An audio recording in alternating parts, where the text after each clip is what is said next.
कम हो जाएगा आयोग का भी। हमारा सोच है कि बर्डन आयोग का भी कम होगा, आम लोगों को यहाँ तक आना नहीं पड़ेगा।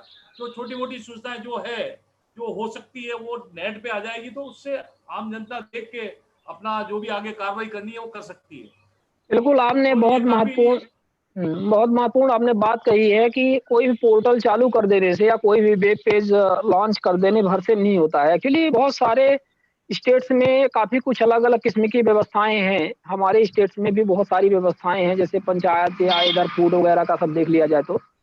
लेकिन सर समस्या सिर्फ़ यहाँ पर है कि ये रेगुलर अपडेट नहीं होते हैं। एक बार तो उन्होंने बना राइट दिया राइट और सर। बना करके वो फिर हाँ, हाँ, बना करके वो भूल ये जाते क्या हैं सर, और ये हुँ, ये एक आम समस्या है और कोर्ट में भी लाके वो गुमराह कर देते हैं और कोर्टें भी उस पर प्रसंज्ञान नहीं लेती है।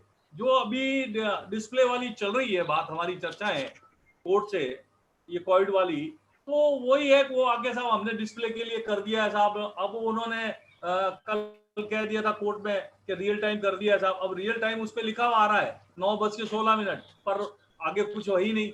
अब उससे जो संपर्क नंबर दिए उससे पूछा था साहब 2 बजे होगा अपडेट, तो अरे भाई तू क्या आपका नाम लिखा है तो मेरे को लिखो आप सुरेंद्र जैन पेशेंट, अगर कोई बेड खाली होगा तो मेरे को यहाँ पे बता रहे हैं अभी तेरा बेड खाली है, तो आप बताएं पेशेंट है क्या साहब, है नहीं हमारे पास, 2 बजे अपडेट होगा। तो ये चीजें प्रैक्टिकल लाने की कोशिश कर रहे हैं कि कोर्ट के सामने ये आए, और तो क्या हो सकता है, आप तो इस बारे में जानते हैं ज्यादा।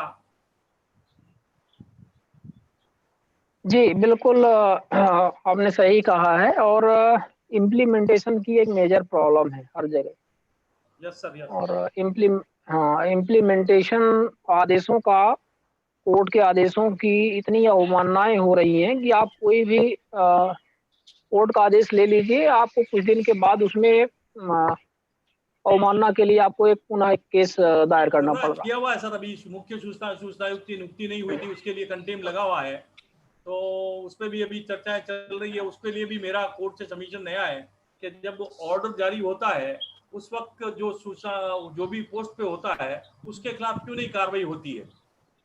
आप जब ये कहते हैं कि जब कंटेम लगा रहे हैं उस वक्त मुख्य सचिव कौन है, तो ये थोड़े से मतभेद हैं जो विवाद के विषय है।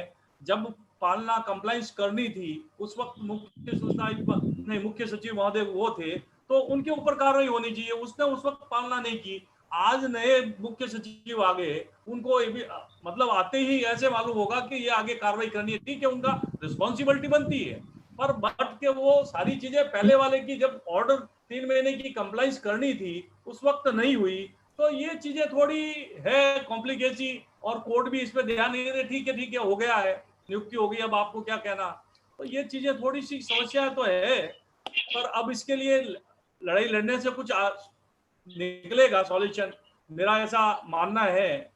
वकील महोदय से भी कई बार डिस्कशन होता हूँ, वकील साहब कहते भी हैं कि ज्यादा हो तो आप खुद अपीयर होया करो, अपन हो जाएंगे, इसमें कोई तकलीफ भी नहीं है, अब बताएंगे तो कुछ नया सॉल्यूशन निकलेगा। तो ये आप लोगों के माध्यम से और सभी जनता के माध्यम से अपन एक सामूहिक रूप से आवाज उठाएंगे तो कहीं न कहीं अपनी आवाज, मैं तो मेरे गुरु ने कहा था कि 0.1% भी कहीं जाएगी आवाज तो कुछ बदलाव तो कर सकते हैं अपन, इतना तो प्रयत्न कर रही है। कर दिया। बिल्कुल, बिल्कुल। प्रयास ही इम्पोर्टेंट है और निरंतर सब मिल कर के सामूहिक प्रयास करते रहेंगे तो बहुत कुछ परिवर्तन होगा और आपका प्रयास तो काफ़ी सराहनीय है। उनका सहयोग है इसलिए। वहाँ अ, जी, जी, नहीं, नहीं सबको ही मिल-जुल करके काम करना। हमारे बीच में हमारे कुछ गेस्ट भी जुड़ गए हैं और आप सभी का सबसे पहले मैं स्वागत करता हूँ, हमारे जो भी साथी हैं यहाँ पर और नित्यानंद जी भी हमारे को-ऑर्गेनाइज़र कार्यक्रम के अधिवक्ता नित्यानंद जी मध्य प्रदेश हाई कोर्ट जबलपुर के और हमारे बीच में सचिन द्विवेदी भी जुड़ गए हैं। श्री सचिन द्विवेदी जी एडीपीओ एडिशनल लोक अभियोजक रीवा, आप लोकायुक्त के लिए भी कार्य करते हैं। आप सभी का स्वागत है और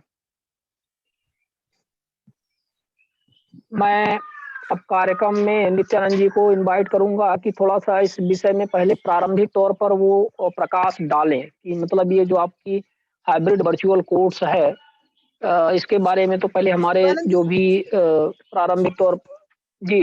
शिवानंद जी, कुछ समय से अगर कुछ और मित्र अपने जुड़ जाते। हाँ, बिल्कुल। तो 5 मिनट तब तक हम इंतज़ार कर लेते हैं और अपने हम दूसरे साथियों हाँ, बिल्कुल, 5 तो मिनट अपने तक अगर दूसरे किसी को कोई साथियों के ही प्रश्न करना ओपिनियन हो, हाँ, किसी को कोई हाँ, प्रश्न सर करना हो। शिवानंद सर, बिल्कुल। हाँ, बोलिए। सर हाँ, बताइए जी, वो जो बताइए वैक्सीन शमशेर लगती है जी, सर 18 बताइए। साल से 18 साल से वैक्सीन लगवाना चाहिए सर। अब बिल्कुल सरकार लगवाना का तो चाहिए। यही सरकार का यही कहना है और हमारे आपके सुरक्षा के लिए है, ऐसा सरकार कह रही है। जी, तो क्योंकि कोरोना तो हमें सुरक्षित लगता है, है कि सबको मालूम है कोरोना। हमें लगता है कि हमें हजारों सरकार की लोग बात लगवा रहे माननी हैं, सब चाहिए लोग और जो लगाइए। विशेषज्ञ और सरकार के तो तो बात सभी विशेषज्ञ और मानते हैं, सरकार है। उनको मान जी नहीं, किसी ने शायद इस पे एक आरटीआई भी लगाया था, ये जानकारी निकाली थी कि जो वैक्सीन है लग रही है, ये जी जी मैंडेटरी है कि ऑप्शनल है? मतलब आपको लगाना ही है, अनिवार्य है कि आपकी स्वेच्छा पर निर्भर है? तो किसी ने देखिए, बताया है, हम इसकी ऑथेंटिसिटी पे कोई प्रश्न नहीं कर सकते, लेकिन उन्होंने कहा कि आपकी स्वेच्छा पर है, आप स्वेच्छा पर डिपेंड करता है। लेकिन मतलब जीना है तो लगाना है, नहीं जीना है तो नहीं लगाना है वाली बात है। देखिए मतलब ऐसा है, अभी तो लाइफ और डेथ वाली बात है ना। प्रैक्टिकली सरकार से जुड़े व्यक्तियों को तो लगाना मैंडेटरी कर रखा है सरकार ने। सारे पुलिस के डिपार्टमेंट के हैं, जो फ्रंटलाइन वर्कर्स हैं, मिलिट्री के वर्कर्स हैं, सबको ये वैक्सीनेशन कराना अनिवार्य है। सरकार आज मैं पढ़ रहा था कि आज भी पेपर में है कि सरकार ने दिशा निर्देश जारी किए हैं कि सभी शासकीय कर्मचारी जिनका नंबर आ रहा है वो अपना वैक्सीनेशन अनिवार्य तौर पे करवाएं। तो प्रैक्टिकली तो यही पोजीशन है कि सरकार के तरफ से सबके ऊपर दबाव है कि आप अपना वैक्सीनेशन कराएं। और अब कागज में जरूर हो सकता है कि ये स्वेच्छा पे हो कि भाई जिसको कराना हो कराए, जिसको नहीं कराना हो ना कराए, लेकिन प्रैक्टिकल अप्रोच ये है कि सरकार फोर्स कर रही है और चाहिए भी, हर व्यक्ति को वैक्सीनेशन कराना चाहिए। यही एकमात्र विकल्प है इस महामारी से बचने का। बिल्कुल सही बात है। नहीं, बिल्कुल मैं आपकी सचिन बात जी से जुड़ गए हैं सहमत ना? हूँ और हाँ, सचिन जी इसमें जुड़ गए हैं जी। एक और भी प्रश्न किया जा सकता है, जिनको एप्रीहेंशन है कि नहीं लगाना, तो उनका क्या वो है, उसका निवारण किया जाए तो ज्यादा बेहतर होगा कि वो क्यों नहीं लगाना चाहते, इस पर भी चर्चा की जा सकती है। आदरणीय दीपक अवस्थी सर भी जुड़ गए हैं हमारे कार्यक्रम से, इसलिए मैं उनका स्वागत करता हूं। और शिवानंद जी, इस कार्यक्रम को अब हम आगे बढ़ाते हैं। जी बिल्कुल, माननीय श्री दीपक अवस्थी जी का हार्दिक स्वागत है। और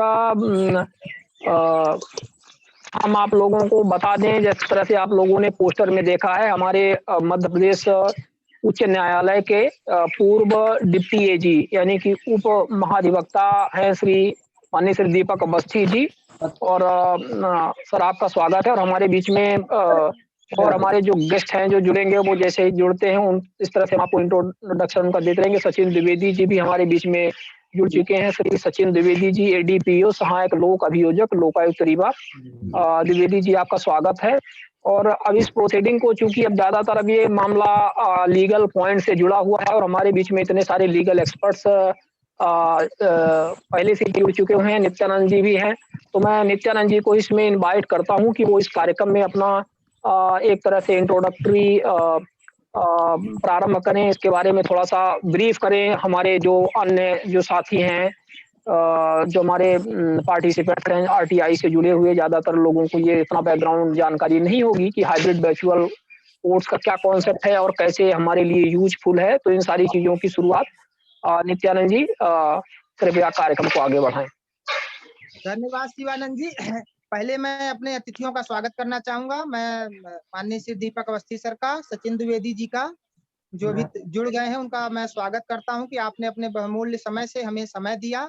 यद्यप आपका हमेशा हम लोगों को स्नेह मिलता रहा है, मुझे तो व्यक्तिगत तौर पर दोनों लोगों का हमेशा समय मिला है, और मैं चाहूंगा कि आज आप सब के बीच आए हैं, तो मैं उनका पुनः स्वागत करता हूँ। आज की जूम मीटिंग का जो हमारा टॉपिक है वो है hybrid virtual courts to reduce crores of pendency and for easy fast access to justice।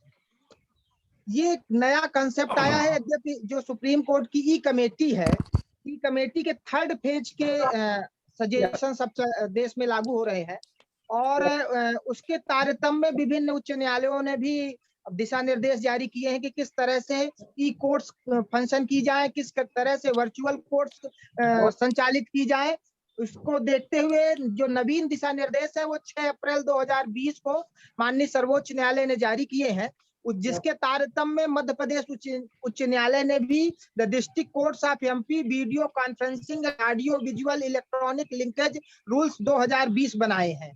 तो जिसमें लाइव लिंकेज के माध्यम से अधिवक्ता, पैरोकार, गवाह, आरोपी न्यायालय में जुड़ सकते हैं और अपनी गवाही, बयान, ये सारी चीजें दे सकते हैं। चाहे वो कहीं भी रहे, दूरस्थ स्थान पे भी रह के आप न्यायालय में जुड़ सकते हैं। इसकी जरूरत क्यों है इस देश को, ये एक बड़ा महत्वपूर्ण प्रश्न है। क्योंकि हाइब्रिड या वर्चुअल कोर्ट्स की जरूरत क्यों है इस देश को, आप सबको ये जान के सभी लोग अवगत है इस देश में कि देश में 3.5 करोड़ से ऊपर मुकदमे विचाराधीन है। आपको आश्चर्य होगा कि पिछले मार्च से इस अप्रैल के बीच सर्वोच्च न्यायालय में पेंडेंसी जो मुकदमों की है 10.5% मुकदमे बढ़ गए। पेंडेंसी ऑफ जो केसेस है 10.5% सुप्रीम कोर्ट में बढ़ी है और उच्च न्यायालयों में लगभग 20% मामले, पेंडिंग मामलों की संख्या बढ़ गई है। और अगर आप मध्य प्रदेश के संदर्भ में इसकी चर्चा करें तो नेशनल जुडिशियल डाटा ग्रिड के आंकड़ों के अनुसार इस समय मध्य प्रदेश में लगभग 17.5 लाख मुकदमे लंबित है। इसमें लगभग 14 लाख आपराधिक प्रकरण है और 3-3.5 लाख के आसपास सिविल मामले पेंडिंग है। अगर आज से न्यायालय नए मुकदमे लेना बंद कर दे तो भी आगामी 100 साल लगेंगे। हमारी जो अभी जजेस की कैपेसिटी है, हमारी जो रफ्तार है मामलों के निराकृत करने की, तो 100 वर्ष लगेंगे मामलों के निराकरण करने में।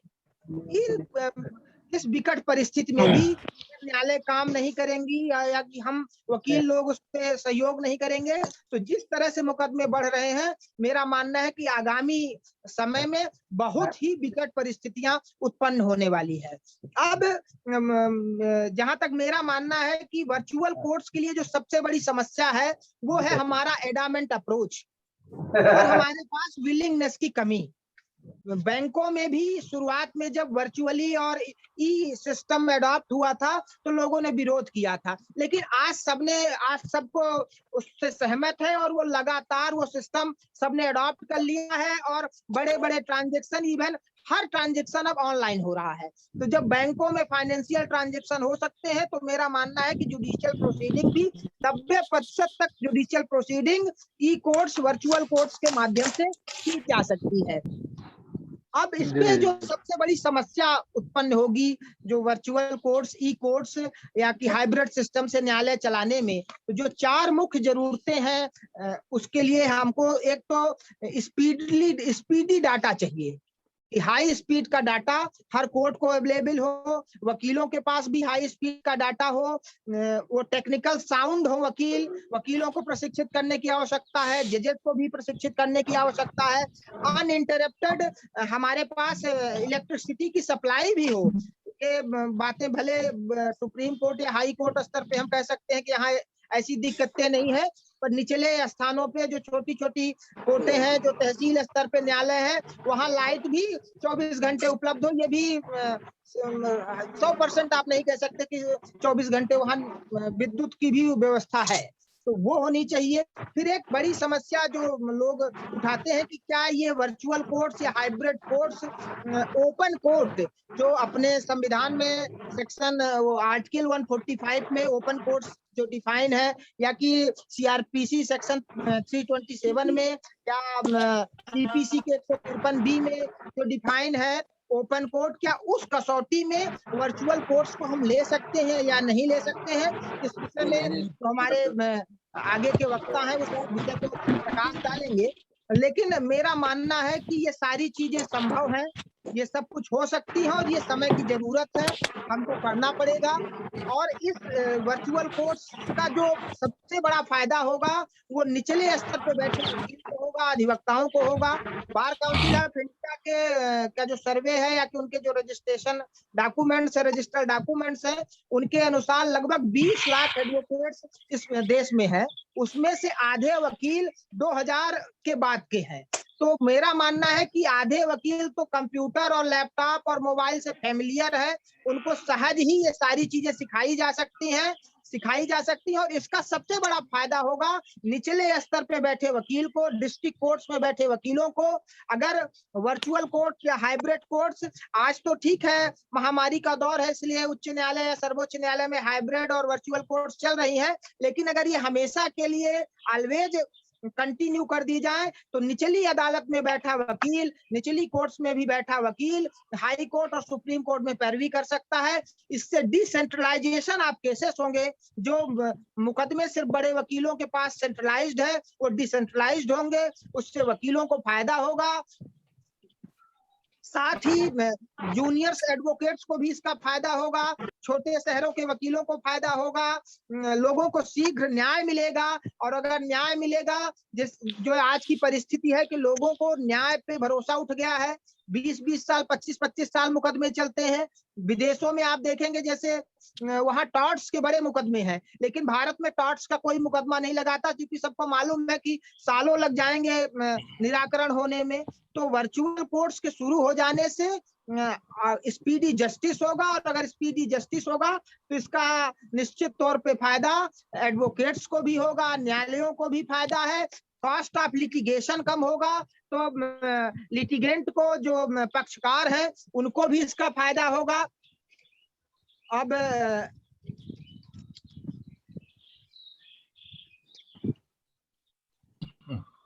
एक प्रैक्टिकली जो हाइब्रिड सिस्टम है उसके विषय में भी थोड़ा सा मैं प्रकाश डालना चाहूंगा। हाइब्रिड सिस्टम का मतलब है कि जो एडवोकेट कोर्ट में उपस्थित है तो वो कोर्ट के माध्यम से फिजिकली अपीयर हो जाए, और जो अधिवक्ता बाहर हैं, अगर शहर से बाहर है, कोर्ट से बाहर है, तो वो ऑनलाइन माध्यम से कोर्ट में उपस्थित हो जाए। तो ये हाइब्रिड सिस्टम कहलाता है, और इस समय पूरे प्रदेश में, मध्य प्रदेश में और सारे हाई कोर्ट्स में ये सिस्टम अडॉप्ट कर लिया गया है। सुप्रीम कोर्ट की कमेटी की जो रिपोर्ट्स है उसको लागू किया गया है। ई कोर्ट्स का फायदा भी एक्चुअली वकीलों को ही हुआ है। आज हमें एफआईआर किसी मामले में अग्रिम जमानत लगानी हो तो एफआईआर की कॉपी लगभग मामलों में वेबसाइट में उपलब्ध है। उसके लिए हमको थाने जाके मिन्नतें नहीं करनी पड़ती, हमको हर दिन का न्यायालय का निर्णय नेट पे उपलब्ध है, सुप्रीम कोर्ट के जजमेंट्स हमको नेट पे उपलब्ध है। तो जो केसेस कभी नहीं लगते थे वो केसेस ऑनलाइन सिस्टम से अपडेट हो रहे हैं। तो ये सारे फायदे ई कोर्ट्स के जो फायदे हुए हैं वो हम सबको हुए हैं। सारी प्रक्रियाओं को अडॉप्ट करने के लिए, देश में लागू करने के लिए एक बहुत बड़े धन की आवश्यकता होगी, और उसके अभी हम देश में जुडिशरी पे 0.6% अपनी जीडीपी का खर्च कर रहे हैं, जो अत्यधिक कम है। इसको हमको बढ़ा के 1 या 1.5% तक ले जाना होगा। जब इस स्तर पे शासन, न्यायालय और अधिवक्ता सब मिल के प्रयास करेंगे तो निश्चित तौर पर, जैसे विदेशों में, सिंगापुर में है, आपके अमेरिका में है कि वर्चुअल कोर्ट्स चल रही हैं, इवन लाइव कोर्ट्स चलती हैं, वहां पे लाइव टेलीकास्ट होता है। अभी गुजरात हाई कोर्ट ने भी लाइव टेलीकास्ट करने की बात कही है। सुप्रीम कोर्ट की कमेटी ने कहा है कि ओपन कोर्ट के सिद्धांतों को और उस परिप्रेक्ष्य में, उस परिधि में बैठाने के लिए वर्चुअल कोर्ट्स को उन्होंने पास इशू किए हैं कि लिंक जो होंगे, केसेस के लिंक होंगे, वो पत्रकारों को भी इशू होंगे।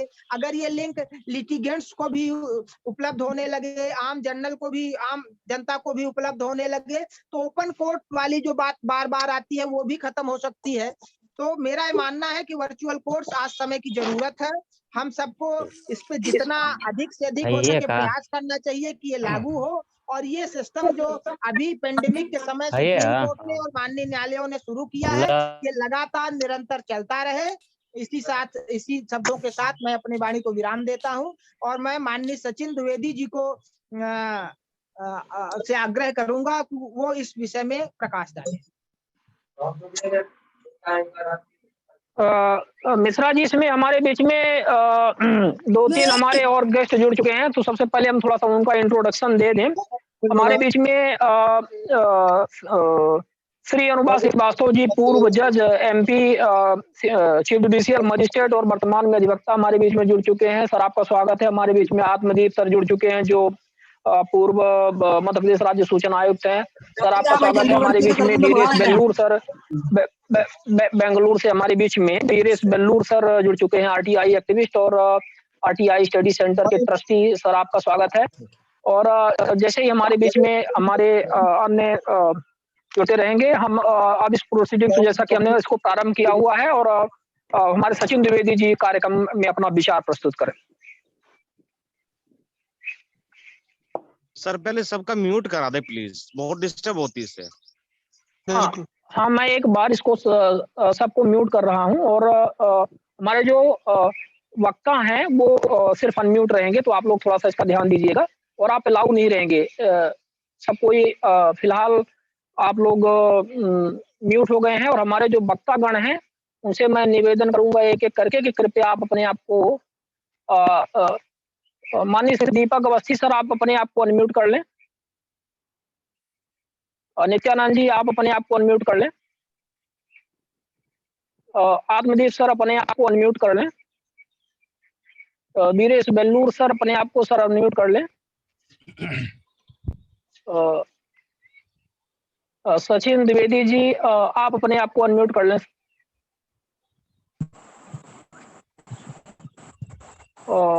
और हम डॉक्टर अनुवाद श्रीवास्तव सर, अपने आप को अनम्यूट कर लें।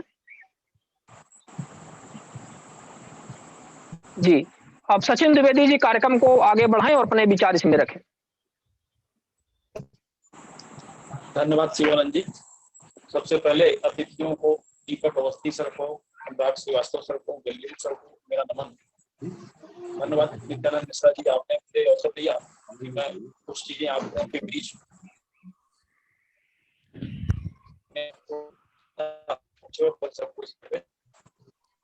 जो डिस्ट्रिक्ट कोर्ट है, डिस्ट्रिक्ट कोर्ट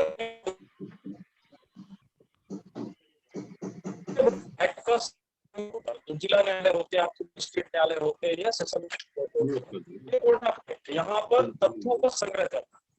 अब जो वर्चुअल कोर्ट चलती है उसमें तथ्यों के संग्रह पर ही सबसे बड़ी समस्या है। तथ्यों के संग्रह के कई तरीके हैं। एक तो गवाहों का परीक्षण, दस्तावेजों का एडिशन, अभियुक्त का परीक्षण, 164 के स्टेटमेंट, ये सारे तरीके हैं जिनसे जो निचले स्तर की कोर्ट है, डिस्ट्रिक्ट कोर्ट, वो तथ्यों का संग्रह करती है।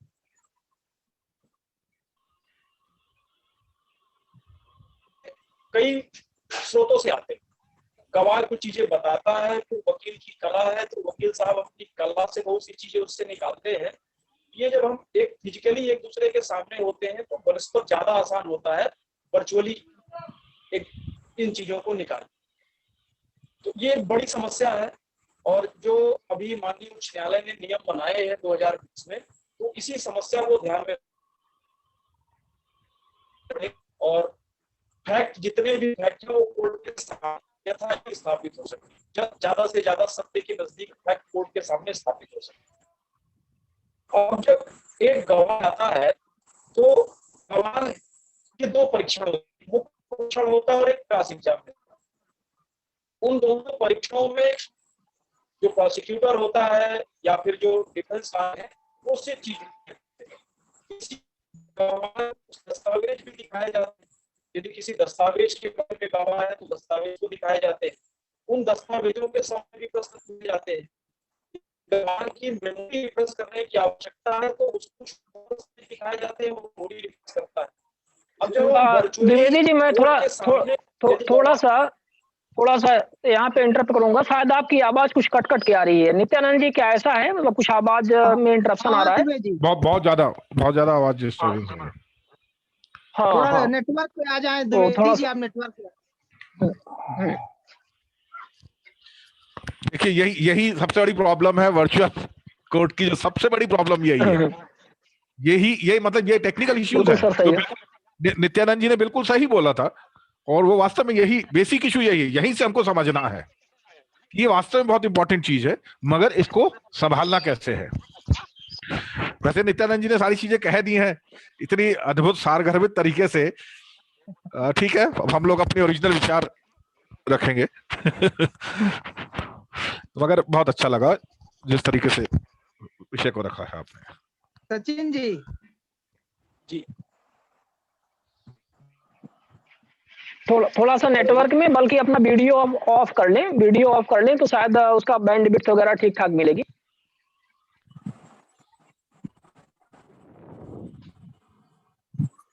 हेलो, आ रही शिवानी जी आवाज? हाँ हाँ, अब कुछ आ रही है, लेकिन थोड़ा बोले अब आप तो समझ में आया।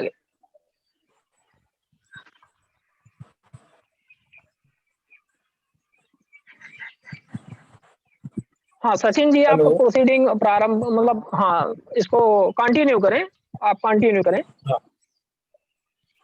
तो जो समस्या है वो तथ्यों के निचोड़ की है।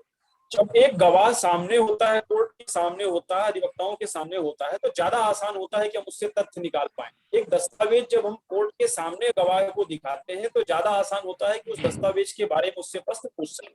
अब जब वर्चुअल कोर्ट करेंगे तो गवाह कहीं होगा, दस्तावेज कहीं होंगे, अधिवक्ता कहीं होंगे, जो प्रश्न जाएगा वो भी अनइंटरप्टेड सामने वाले तक पहुंच पाता नहीं। ये समस्याएं सब आई। इसी के बारे में माननीय उच्च न्यायालय ने 2020 में नियम बनाए हैं कि कैसे इन समस्याओं को दूर किया जाए। तो सबसे पहला क्या होता है कि जिस व्यक्ति को वर्चुअली एग्जामिनेशन कराना है, या तो पक्षकार हैं या गवाह हैं या एक्यूज्ड हैं, जो चाहते हैं कि वो वर्चुअली कोर्ट के सामने अपीयर, ना कि फिजिकल रूप से अपीयर, तो एक शेड्यूल शेड्यूल उसमें फॉर्मेट है, उस फॉर्मेट में फॉर्म भरकर आपको कोर्ट के सामने पेश करना होता है। उसमें आपको मुकदमे का नाम, अपना नाम, क्यों आप कोर्ट के सामने वर्चुअली जाना है, क्या आप इसलिए तो वर्चुअली कोर्ट के सामने नहीं जाना चाहते हैं कि आप पार्ट प्रोसीडिंग को लिंगर करना चाहते हैं, कोर्ट की प्रोसीडिंग का स्तर क्या है, ये सब आप एक फॉर्म सबमिट करते हैं कोर्ट के पास, कोर्ट की ईमेल आईडी पर। अब कोर्ट को यदि लगता है कि आपको वर्चुअली अपीयरिंग की अनुमति देनी चाहिए, तो कोर्ट क्या करती है, एक डेट फिक्स करती है, शेड्यूल तय करती है, उस शेड्यूल में टाइम फिक्स करती है और आपको फिर वर्चुअली समन पेश कर दिया जाता है। समन है कि किस स्थान पर किस दिनांक को आपको कोर्ट के सामने वर्चुअली पेश होना है। सिर्फ आपको ये हो गई कि इस दिन वर्चुअली पेश होना है और कोर्ट में ये तय हो गया कि आपको इस दिन उपस्थित होना वर्चुअली। अब इसके लिए सबसे बड़ी समस्या है कि आप जहां पर उपस्थित हैं, यदि आप गवाह हैं, सीआरपीसी कहती है, जो नेचुरल चीज है वो कहता है कि आप गवाह हैं तो आप स्वतंत्र होने चाहिए। जब आप कोर्ट के सामने गवाह प्रस्तुत होता है तो कोर्ट ये चीज तय कर लेती है कि आप स्वतंत्रता पूर्वक गवाह दे रहे हैं कि नहीं, आप निष्पक्ष हैं कि नहीं, आप पर भय नहीं डाला गया है, आपको प्रपीड़ित नहीं किया गया। लेकिन जब आप कहीं दूरस्थ स्थान पर बैठे हुए हैं तो ये तय करना एक कठिन समस्या होगी कि आप भय में बयान दे रहे हैं, आप किसी प्रपीड़न में आ गए हैं, आप प्रलोभन में आ गए हैं। ये सबसे पहली चीज तय करनी है। इसके लिए क्या किया है, माननीय उच्च न्यायालय ने 2 पॉइंट बनाए, एक कोर्ट पॉइंट है और एक है रिमोट पॉइंट।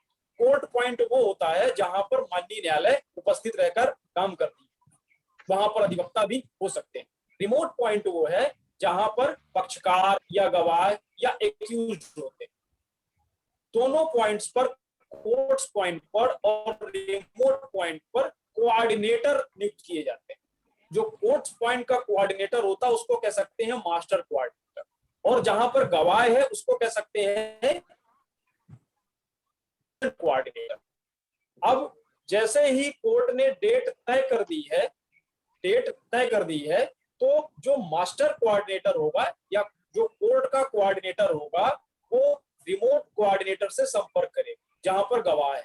अब जो कोर्ट का कोऑर्डिनेटर है और रिमोट कोऑर्डिनेटर है वो दोनों इस चीज को पहले तस्दीक कर लेंगे कि वहां पर अनइंटरप्टेड इंटरनेट सप्लाई है, अनइंटरप्टेड पावर सप्लाई है, जो दस्तावेज दिखाए जाएंगे उनको दिखाए जाने की पर्याप्त व्यवस्था है, प्रिंटर है, स्कैनर है, साउंड है, माइक्रोफोन है, स्पीकर है, ये सब तय कर लेंगे। जिस दिन कार्यवाही हो उस दिन ये समस्याएं ना हो। अब जब ये तय तय हो गया है, कई बार ऐसा हो सकता है, कई बार गवाह को दस्तावेजों के बारे में प्रश्न पूछने होते हैं गवाह से, तो जो रिमोट कोऑर्डिनेटर है उस कोर्ट कोऑर्डिनेटर उन दस्तावेजों की स्कैन्ड कॉपी पहले भेज देगा, सर्टिफाइड स्कैन्ड कॉपी, ताकि वो गवाह के पास उपस्थित रहे कि उन गवाह को जिन दस्तावेजों से प्रश्न पूछना है गवाह उन दस्तावेजों से परिचित हो सके। अब जो कोर्ट कोऑर्डिनेटर है उसको ये भी तय करना है, और जो रिमोट कोऑर्डिनेटर उसको भी ये तय करना है कि जो गवाह है वो स्वतंत्र है। कोर्ट रिमोट कोऑर्डिनेटर इस चीज की तस्दीक कराएगा कि जो हमारा गवाह है वो स्वतंत्र है, किसी प्रकार का भय उसको नहीं दिया जा रहा है, किसी प्रकार का प्रलोभन नहीं दिया जा रहा है, वो जो माननीय को सामने बताएगा ये नजदीक बताएगा। ये सारी कवायद होने के बाद कोर्ट में अपीयरेंस होती है। अब जब कोर्ट में अपीयरेंस होगी उसके लिए जो कोर्ट कोऑर्डिनेटर है वो एक डेजिग्नेटेड सॉफ्टवेयर होगा जिसका उपयोग कोर्ट, हाई कोर्ट ने या माननीय सीजे ने अनुमति किया होगा कि इस डेजिग्नेटेड सॉफ्टवेयर के माध्यम से ही सुनवाई हो। उस सॉफ्टवेयर के माध्यम से वो आईडी, पासवर्ड और कोर्ट रूम की लिंक रिमोट कोऑर्डिनेटर के पास भेजेगा। यदि अधिवक्ता अपने चेंबर से पैरवी कर रहे हैं या अपने कार्यालय से पैरवी कर रहे हैं उनके पास भी एक लिंक भेजी जाएगी। यदि एक्यूज्ड जेल में है, क्योंकि ये भी जरूरी है कि जो प्रोसीडिंग हो वो एक्यूज्ड की उपस्थिति में हो, जो एविडेंस रिकॉर्ड हो, तो एक्यूज्ड के यहाँ भी एक जेल में या जहां भी वो है उसको एक लिंक भेजी जाएगी ताकि वो भी प्रोसीडिंग में शामिल हो जाए। अब ये सब शामिल होने के बाद अब कोर्ट तस्दीक करता है इस बात की क्या जो दस्तावेज गवाह को भेजे जाने वो दस्तावेज प्रॉपर गवाह के पास पहुंच गए हैं कि नहीं, जिन दस्तावेजों के बारे में प्रश्न पूछे जाने। कोर्ट रिमोट कोऑर्डिनेटर से इस बात की तस्दीक करेगा कि क्या जो गवाह है वो वही व्यक्ति है जिसको बुलाया गया है। इसके लिए गवाह को अपनी आईडी जो रिमोट कोऑर्डिनेटर उसके पास देनी पड़ेगी। आईडी नहीं है तो एफिडेविट देगा, एफिडेविट इस बात का सत्यापन करेगा कि मैं ही वो व्यक्ति हूँ जिसको गवाह देने के लिए बुलाया, बयान देने के लिए बुलाया। यदि पहचान का निराकरण अपोजिट पार्टी को शामिल किया जाए, ये तय हो गया पहले कि जिस व्यक्ति को बुलाया गया है वही व्यक्ति। दूसरा, कोर्ट ये भी देखेगी कि जो व्यक्ति है वो रिमोट कोऑर्डिनेटर से इस बात के संबंध में तथ्य जांचेगी कि जो गवाह है वो निष्पक्ष है कि नहीं। पहले तो रिमोट कोऑर्डिनेटर की ये ड्यूटी है कि आप जांच करिए और रिमोट कोऑर्डिनेटर वो चीजें सबमिट करेगा माननीय न्यायालय के साथ, तो न्यायालय उसकी रिपोर्ट से फिर अपने आप को संतुष्ट करेगी। अब जब कोई ऐसा दस्तावेज है इस दौरान जब किसी गवाह का परीक्षण चल रहा है कि न्यायालय के पास है और उस दस्तावेज को दिखाकर गवाह का परीक्षण करना है, ये एक समस्या है। दस्तावेज न्यायालय के पास है और उसको गवाह को दिखाना ठीक उसी समय जब उसका एग्जामिनेशन चालू, तो जो कोर्ट कोऑर्डिनेटर है वो रिमोट कोऑर्डिनेटर के ईमेल आईडी पर उन दस्तावेजों की स्कैन्ड कॉपी भेजेगा, और स्कैन्ड कॉपी ऐसी होनी चाहिए कि एडिटेबल ना हो। रिमोट कोऑर्डिनेटर अपने स्टेशन पर उसकी कॉपी निकालेगा और उसकी कॉपी निकालकर गवाह को देगा। गवाह उसके बाद उन दस्तावेजों के बारे में प्रश्न उत्तर देने के लिए समर्थ हो सकेगा। अब यदि मूल दस्तावेज तब तो ये हो गया। यदि गवाह कोई दस्तावेज फर्निश करना चाह रहा अपने बयान के दौरान, उस दस्तावेज का क्या होगा? गवाह जो रिमोट कोऑर्डिनेटर है, गवाह के पास वैसा कोऑर्डिनेटर है, वो उसकी स्कैन्ड कॉपी न्यायालय के पास भेजेगा और न्यायालय उसको निकाल मूल गवाह के पास है। उस मूल क्या किया जाएगा? एग्जिट पड़ जाएगा और उसको फिर जो कोर्ट कोऑर्डिनेटर है वो काउंटर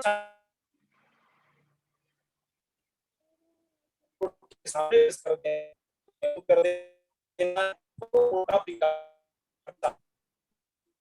एक और समस्या है कि हम ये कहते हैं कि जब गवाह का बयान होता है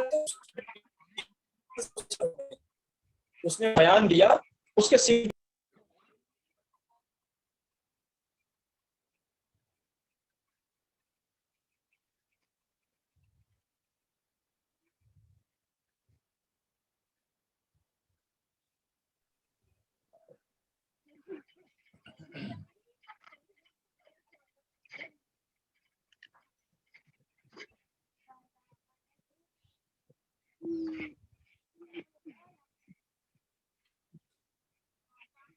लगता है सचिन जी की आवाज नहीं आ पा रही है। जी शिवानंद जी, सचिन जी की आवाज नहीं आ पा रही है तब तक। हाँ जी, तब तक हम अपने दूसरे गेस्ट को इनवाइट करते हैं। नित्यानंद जी आप कृपया हमारे अन्य जो हमारे गेस्ट हैं दीपिका अवस्थी सर हैं और अनुवाद श्रीवास्तव सर हैं, तो अपन श्रीवास्तव जी को पहले बोले, आपसे सीनियर है। ठीक है सर, मैं जैसा आप लोगों की इच्छा हो। तो हाँ सीनियर है तो देखिए उस चीज को। डॉक्टर जी अनुवाद बिल्कुल श्रीवास्तव बिल्कुल। सर को आमंत्रित करता हूं कि सर आए और इस विषय में प्रकाश डालें, हमारा मार्गदर्शन करें इस विषय में। आवाज सुनाई पड़ रही है मेरी? हाँ सर आपकी आवाज।